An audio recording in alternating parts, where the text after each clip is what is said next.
Kalau di manufacturing, ada 3 jabatan yang mewajibkan apoteker. Yang pertama adalah produksi, yang kedua adalah quality assurance, dan yang ketiga adalah quality control. Biasanya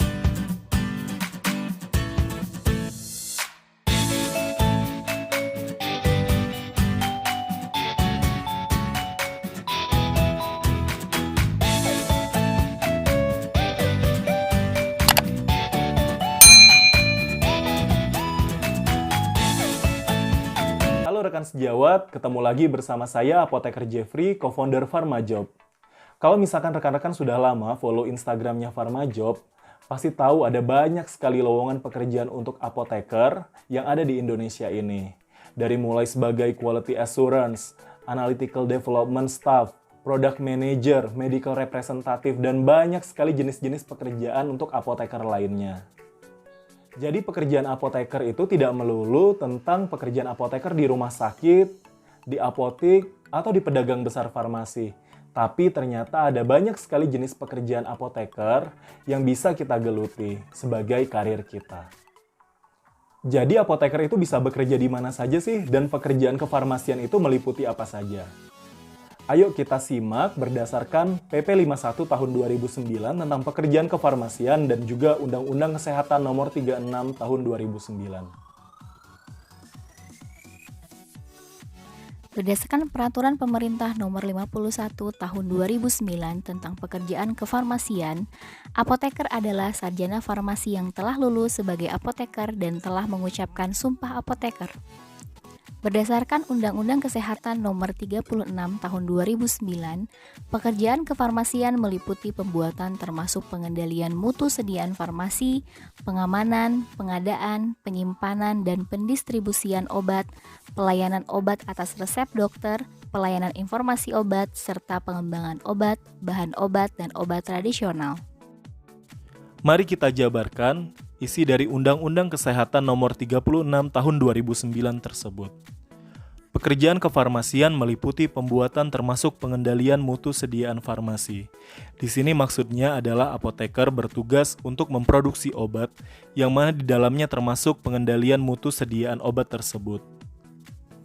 Jadi kita bisa melihat bahwa di industri farmasi, apoteker bisa bekerja di bagian produksi, quality assurance, quality control, dan juga di bidang-bidang lainnya. Selanjutnya adalah pengamanan, pengadaan, penyimpanan, dan pendistribusian obat.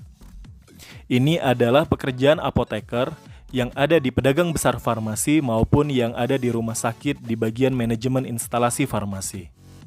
Setiap apoteker yang bertugas di bidang tersebut, mereka wajib untuk mengamankan, terus mengadakan, menyimpan, dan juga mendistribusikan obat tersebut ke pelayanan kefarmasian. Misalnya di rumah sakit, itu ada di apotik rawat jalan, ataupun di apotik rawat inap. Kemudian adalah pelayanan obat atas resep dokter, serta pelayanan informasi obat.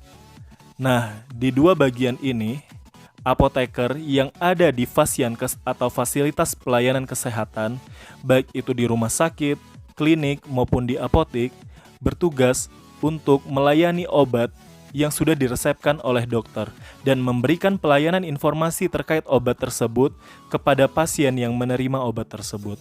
Dan yang terakhir adalah pengembangan obat, bahan obat, dan juga obat tradisional. Di sini apoteker bertugas sebagai research and development yang ada di industri farmasi, baik industri kimia, bahan obat, maupun industri bahan obat tradisional. Jadi kalau kita simak dari Undang-Undang Kesehatan Nomor 36 Tahun 2009 tadi, bahwa pekerjaan kefarmasian pada intinya adalah dibagi ke dalam 3 bidang. Yang pertama ada produksi, yang kedua ada distribusi, dan yang ketiga adalah pelayanan kefarmasian. Di bagian produksi sendiri, apoteker bisa bekerja baik di manufacturing maupun di head office-nya. Kalau di manufacturing, ada 3 jabatan yang mewajibkan apoteker. Yang pertama adalah produksi, yang kedua adalah quality assurance, dan yang ketiga adalah quality control. Biasanya di quality assurance dibagi lagi, ada yang di validasi dan kalibrasi atau validasi kualifikasi. Selain itu, apoteker juga bisa bekerja di warehouse, atau di bagian PPIC, atau juga bisa di bagian project-nya. Nah, kalau di head office sendiri, apoteker bisa bekerja di regulatory affairs, bisa juga di marketing sebagai product manager atau product eksekutif, bisa juga di bagian medical atau pharmacovigilance, bisa juga di bagian quality oversight. Kalau di distribusi sendiri, biasanya apoteker bekerja di pedagang besar farmasi. Nah, PBF ini dibagi menjadi dua, ada obat dan juga ada alat kesehatan. Kalau di obat, penanggung jawabnya itu wajib apoteker. Sedangkan di alat kesehatan, itu penanggung jawabnya masih D3 farmasi. Dan yang terakhir adalah di pelayanan kefarmasian. Di pelayanan kefarmasian bisa bekerja di hospital atau rumah sakit, atau bisa bekerja di apotek. Kalau di rumah sakit sendiri, biasanya apoteker ada yang bekerja sebagai clinical pharmacist, ada juga yang di bagian manajemennya. Nah, apoteker yang clinical pharmacist ini, dia biasanya bekerja di apotek baik dirawat inap ataupun dirawat jalan. Biasanya kalau yang dirawat inap, dia ikut visite dengan dokter, dengan tenaga medis yang lainnya. Nah, kalau yang di bagian manajemen, dia biasanya lebih ke pengadaan, lebih ke penyimpanan, terus bagaimana mendistribusikan obat tersebut ke bangsal-bangsal ataupun ke apotek-apotek rawat inap, apotek rawat jalan, sehingga di setiap apotek tersebut memiliki stok yang cukup untuk diberikan kepada pasien. Nah, apa saja sih contoh-contoh industri farmasi yang ada di Indonesia? Biasanya industri farmasi ini dibagi dua, ada yang PMA, ada juga yang PMDN. PMA ini adalah pemilik modal asing, kalau yang PMDN adalah pemilik modal dalam negeri. Ada juga yang statusnya sebagai BUMN atau badan usaha milik negara. Nah, yang PMA sendiri contohnya adalah seperti ini.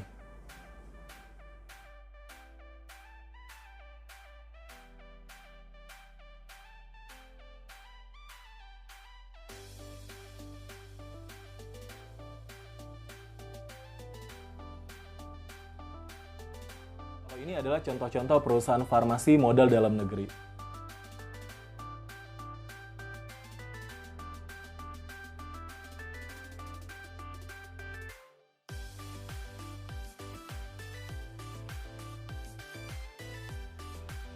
Nah, dan ini adalah contoh-contoh farmasi yang statusnya adalah badan usaha milik negara.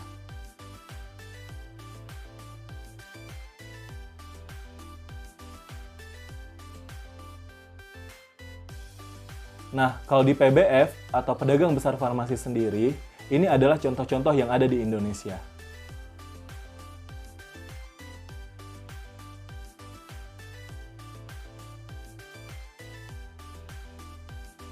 Dan ini adalah contoh-contoh rumah sakit jaringan yang ada di Indonesia.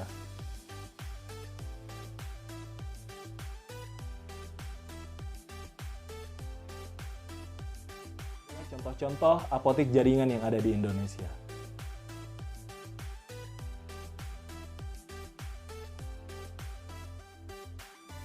Selain itu, apoteker juga bisa bekerja di pemerintahan. Contohnya di Badan POM atau di Balai POM yang ada di kota-kota besar yang ada di Indonesia, atau di loka-loka POM yang ada di kota-kota kecil lainnya. Selain itu, bisa juga di Kementerian Kesehatan. Di Direktorat Jenderal Bina Kefarmasian dan Alat Kesehatan itu kebanyakan isinya adalah apoteker. Mereka pekerjaannya adalah membuat kebijakan, membuat program-program yang bisa dinikmati oleh masyarakat seperti misalnya program Gema Cermat. Selain itu bisa juga bekerja di Kemenristek-Dikti sebagai seorang dosen, atau juga bisa bekerja di Kementerian Pertahanan sebagai seorang TNI. Biasanya TNI sendiri ada penerimaan khusus atau PAPK, penerimaan khusus jalur kesehatannya.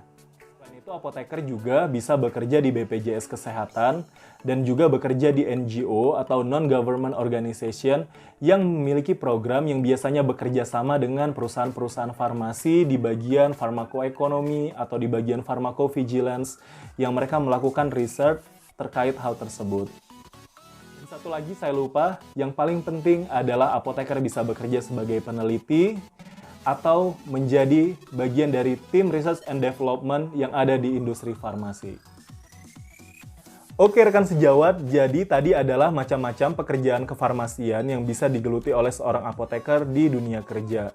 Untuk teman-teman yang masih mahasiswa di bangku sarjana farmasi, semoga video ini dapat membuka pikiran teman-teman bahwa apoteker itu bisa bekerja di berbagai macam pekerjaan. atau di berbagai macam lini baik di industri, pemerintahan, distribusi maupun di pelayanan kefarmasian. Untuk teman-teman yang lagi duduk di bangku kuliah apoteker dan sebentar lagi akan masuk ke dunia kerja, semoga dengan video ini teman-teman jadi tahu nantinya mau bekerja di bidang apa sebagai apa. Nah, untuk teman-teman yang sekarang sudah bekerja, apoteker-apoteker yang sudah bekerja, saya berharap dengan video ini teman-teman jadi lebih tahu untuk menentukan karir teman-teman ke depannya sebagai seorang apoteker mau kerja di bagian apa. Jadi nantikan video-video Pharmajob selanjutnya ya, dan semoga video ini bermanfaat dan jangan lupa tekan tombol like dan juga subscribe. Kalau teman-teman ada pertanyaan terkait video ini atau tentang pekerjaan kefarmasian, teman-teman bisa tanyakan di kolom komen di bawah ini. Terima kasih sudah menonton video ini, salam Pharmajob.